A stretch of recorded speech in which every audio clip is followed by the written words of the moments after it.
Christmas is in the air. Isang mapagpalang umaga po sa ating lahat. Ang tanggapan ng pangasiwaan ng Pamilyang Bayan o Market Administration Office ay siya po naatasang magunang sa pagkataas ng ating watawat sa umagang ito.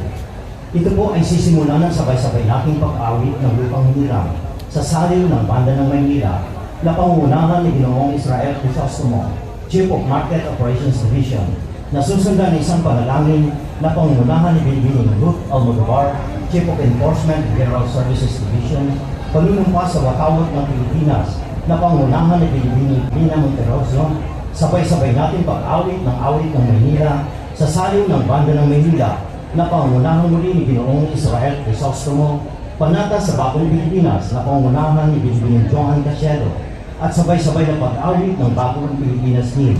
At isang may panalita ang kakabati mula sa aming minamahal na officer in charge na walang iba kundi si Binibining Eladia D. Sendo, at mensahe mula sa ating minamahal na alkalde, Honorable Mayor Francisco Esco Moreno Dumagoso.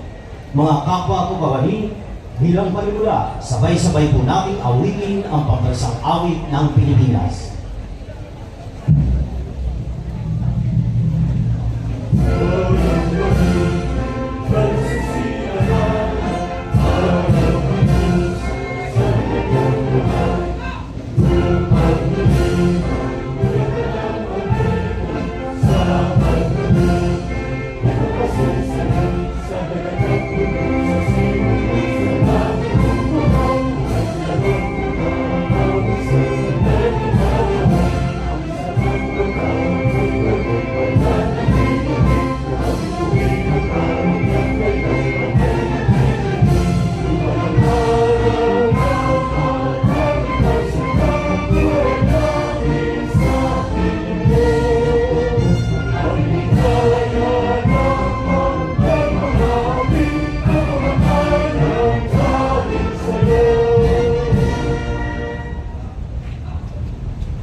Mula po sa Lucas, Kabanata 2, versikulo 14. Luwalhati sa Diyos sa kataas-taasan at sa lupa'y kapayapaan sa mga taong kinalulugdan niya.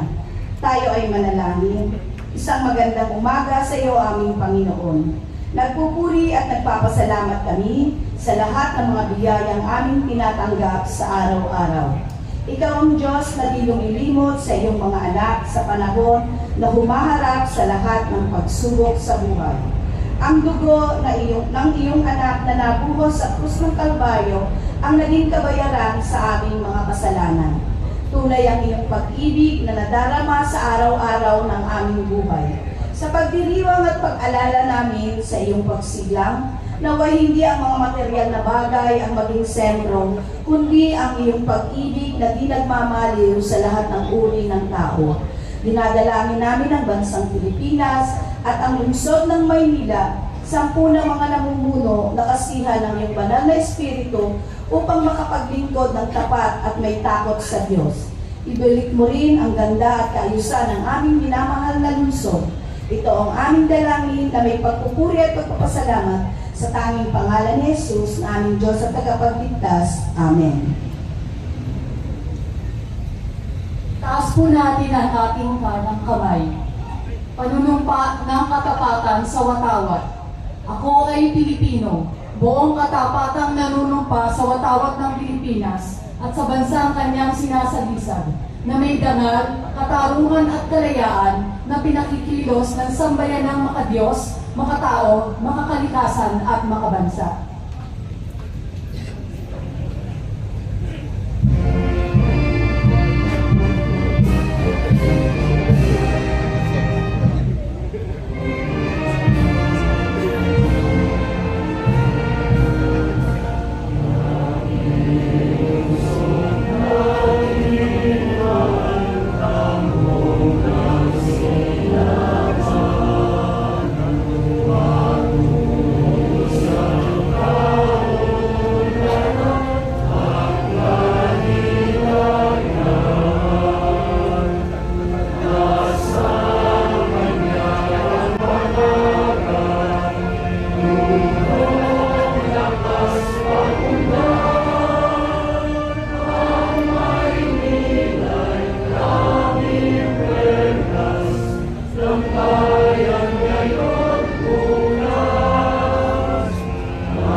itaas po natin ang ating kanang kamay para sa panata sa bagong Pilipinas. Bilang Pilipino, buong pagmamalaki kong isa sa buhay ang bagong Pilipinas. Buhay sa aking dugo ang lahing dakila, magiting at may dangal. Palaging dadalhin sa puso, isip at diwa ang aking pagmamahal sa kultura at bayang sinilangan. Kaysa ng bawat mamamayan, iaalay ko ang aking talino at kasanayan sa pagpapaunlad ng aking bayan. Taglay ang galing na naaayon sa mga pandaigdigang pamantayan. Magiging instrumento ako sa pagsulong ng kagalingan, karunungan at kapayapaan.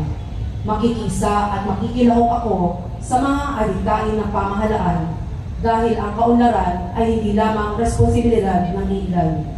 Isusulong at pangangalagaan ko ang karangalan, kalayaan at interes ng aking bayang minamahal. Bilang Pilipino na may pagmamahal, pakialam at malasakit, hindi makasarili kundi para sa mas nakararami, tatahakin ko ang landas tungo sa isang bagong Pilipinas.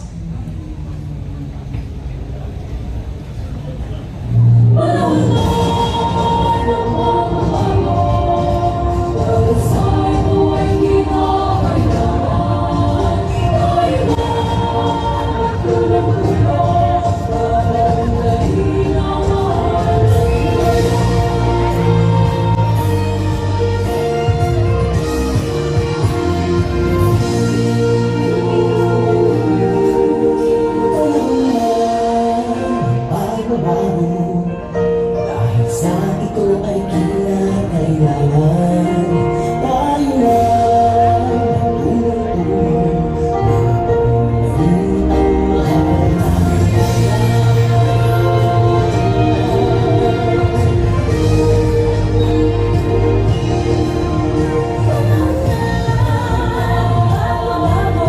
maging ang ayos ang mga dapat ayusin.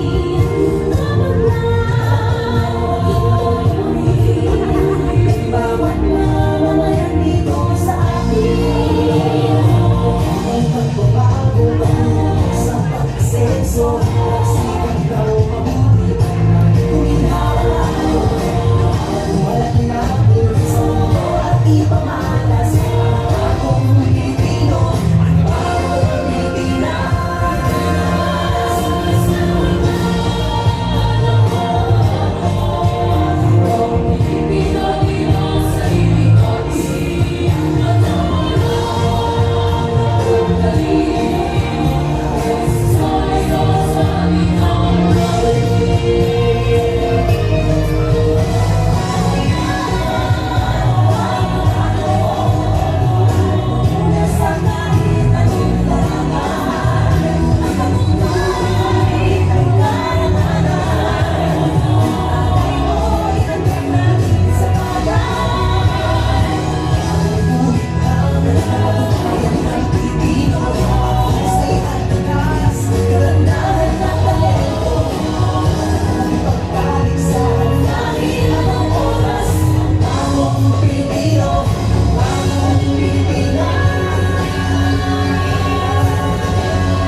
At upang magbigay ng isang maikling pagbati at pananalita, malugod po namin ipinakikilala sa inyo ang aming minamahal na officer in charge ng Market Administration Office na walang iba kundi si Binibining Elijah D. Sendo.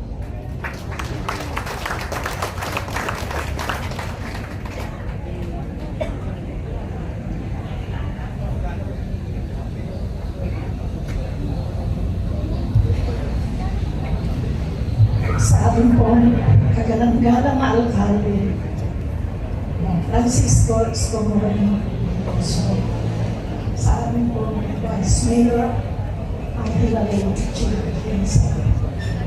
Honorable members of the City Council, Department Heads, mga kapwa ko kawan, isang mapagpalang umaga po sa ating lahat. Ang aming pong tanggapan ng Market Administration Office at Siyang sa lahat ng mga pampubliko, privado, joint venture at mga talipapasok sa inyo. Simula po sa aming pagkaupo, dito lamang July, naging isang malaking hamon po sa amin. Ang pangasiwa ng tanggapan ito dahil sa maraming suliranin na aming hinaharap. Subalit, nais kong kunin ang pagkakataon ito upang pasalamatan ang lahat ng mga ahensyang tumulong sa amin upang ang aming kapangasiwaan, ang kalinisan, kaayusan at proteksyon ng mga mamimili. Ito po ay tulad ng State Administrator's Office, Department of Public Services, Department of Engineering and Public Works, BIB, NBRI, Mauro, City Treasurer's Office, Bureau of Permits, City Accountant's Office. Maraming salamat po sa inyong lahat. Gayon din po ang aking pasasalamat sa mga empleyado, officers and masters ng Market Administration Office na patuloy na tumutupad sa kanilang mga tungkulin. Hindi lamang dahil sa ito ay kanilang handa po, subalit higit sa lahat. Sila po ay naniniwala sa direksyon na nais namin tahanin at iyon ay alinsuno sa higay ng mahal na alkalde. And that is to make Manila great again. Ilan po sa highlights ng aming accomplishments. Ang collection target po namin from July to December this year ay umabot na po ng 61% as compared sa 31% collection from January to June. Ang weights and measure section ay nag-exceed na po sa kanilang target ng 114% as of this day.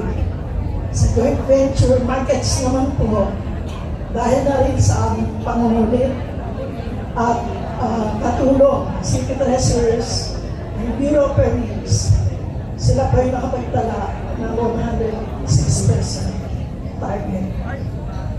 Ilan pa po sa extra effort ng aming tanggapan, ang pagbaba sa mga palengke upang tulungan po ang ating Bureau of Permits, City Treasurer's Office sa pangungulekta, pag-encourage sa ating mga stallholders na samantalahin po ang pagkakataong ibigay ng ating lungsod ang tax amnesty upang kanilang bayaran ang mga arrears sa permits, sa rentals at sa renewal. Ito po ay nagresulta sa karagdagan 494 stallholders na nagbayad ng permit and arrears sa rental. Bukod po dito, kami bumababa, hinihikayat ang mga may-ari, administrator ng mga private markets ng talipapa upang kumuha ng prangkisa o hindi kaya ay magaling nito. At nagagala po akong inulat sa inyo that just recently, ang Pavia Market, nakapag-apply na po, nabigyan ng ordinansa, at ngayon po ay magbabayad ng franchise. Mayroon pa po tayong hinihintay na mga tatlong in process na renewal ng franchise. Hopefully, by January, matapos na ito. At ilang pa po sa mga activities ng aming tanggapan, bukod po sa araw-araw na paglilinis, pagpapos ng mga prices of basic commodities and Noche Buena package, ay amin pong sinisiguro na ang mga timbangan ay wasto, tama ang timbang para po sa proteksyon ng ating mga mamamili. Kung pa po dito, kaya kamakailan lamang nagsagawa po ng orientation seminar para po sa mga newly approved stallholders na dumaan sa market resolution. At panahon ng July, kung inyo pong naalala, ang Pimpa Market nalulubog sa baha ay amin pong natugunan sa loob lamang ng 24 hours. Sa tulong na rin po sa iba't ibang ahensya ng ating pamahalaan. Maraming po salamat. Ang Pilipino, sa pakikipagtulungan po at negosasyon sa Meralco, ang kanilang arrears sa Meralco bills, ngayon po ay binabayaran nila on expired basis. Nandiyan pa rin po ang monthly katiwa at fees. At this point, nais ko pong hikayatin ang lahat ng mga mamimili, ang mga naririto ngayon. Natangkilikin po natin ang ating mga pamilihang bayan kung saan kayo po ay magsisiguro na malinis, ligtas kainin, at abot kaya ang presyo maging ng mga magulang na mamimili. Sana po nakatulungan kayo sa amin at amin pong sinisiguro sa inyo sa amin ang aming makakaya na panatiling malinis, ligtas, maayos ang mga mamimili. At this point, to give us this weekly message, it is my honor and pride to introduce to you the man who inspired us all, the man who cherished and dignified the value of hard work and determination to rise from poverty, the dreamer and now an achiever. With his vision to make Manila great again, ladies and gentlemen, the Honorable Mayor Francisco Escomoreno.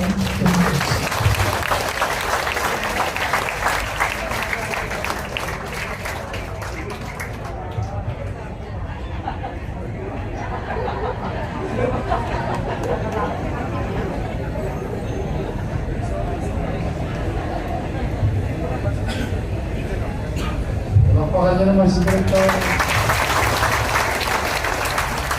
Malamang hindi nakatulog yun. It is not about the speech, but the value of what she was saying. That their department, the Market Administrators Group and Family, is doing a very good job. Palampakan natin sila. Keep it up. Nahirapan ka ba? Nanginginig ka. Nanginginig ka rin. Good morning! Good morning! Ang sasaya nyo. I'm really happy. With all honesty, no? Of all the hardship, yung araw, parang nanay. Parang tatay sa loob ng tahanan. The same thing with our yung ipinag-aalala mo kung may raraos mo ba ang iyong mga anak o yung pamilya. And that's why I'm always grateful to God despite of all the hardship. In the coming days, matatapos na ang 2025. Mukhang nakaraos naman tayo. Nakatawid tayong lahat. Salamat sa inyong lahat.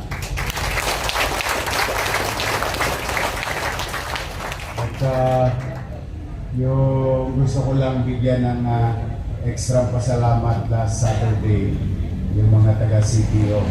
Ano yung mga taga-CPO? City Treasurer's Office. Thank you very much sa inyo.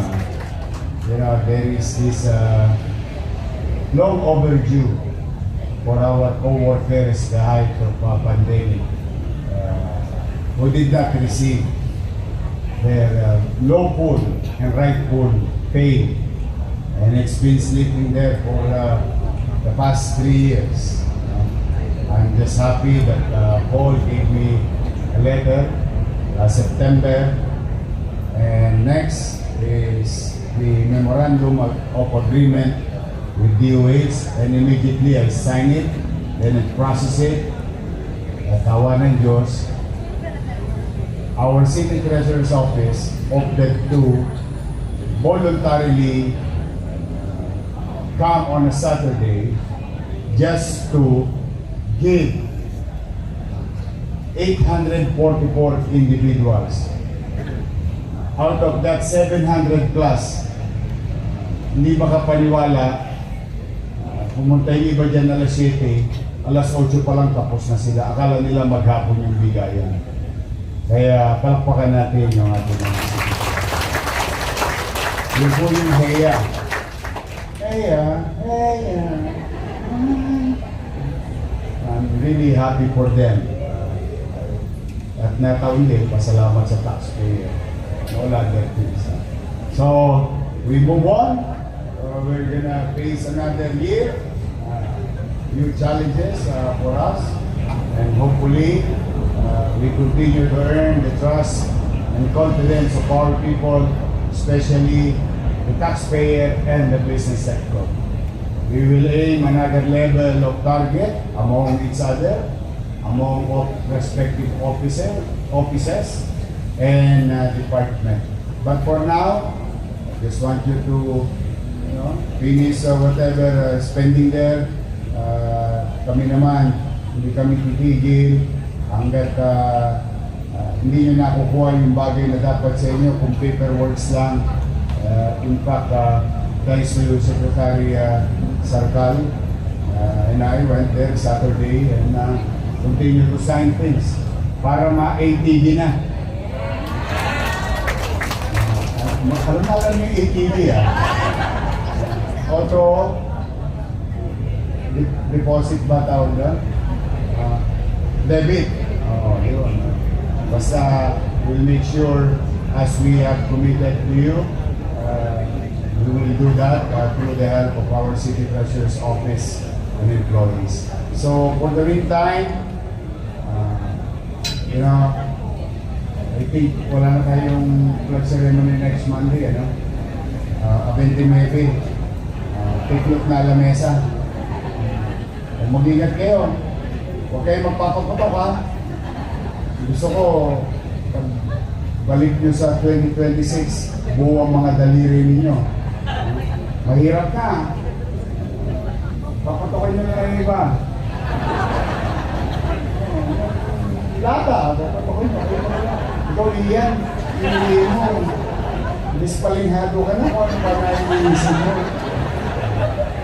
I'm just happy. If I see you smile, worth the pain, uyat, masakit ang katawan. But today we are going to make the people of Sampaloc happy. Because we made a commitment to them when I saw one of the health facility during the rainy season. Pinakamagandang emergency room sa buong Pilipinas na nakita ko noong July.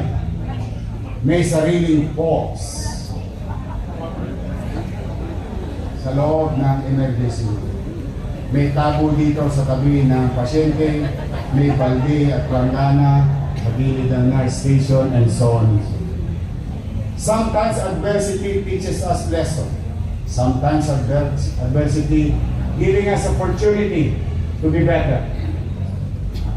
During adversity, we can make use of it in our advantage. But today, as I committed 2 months ago,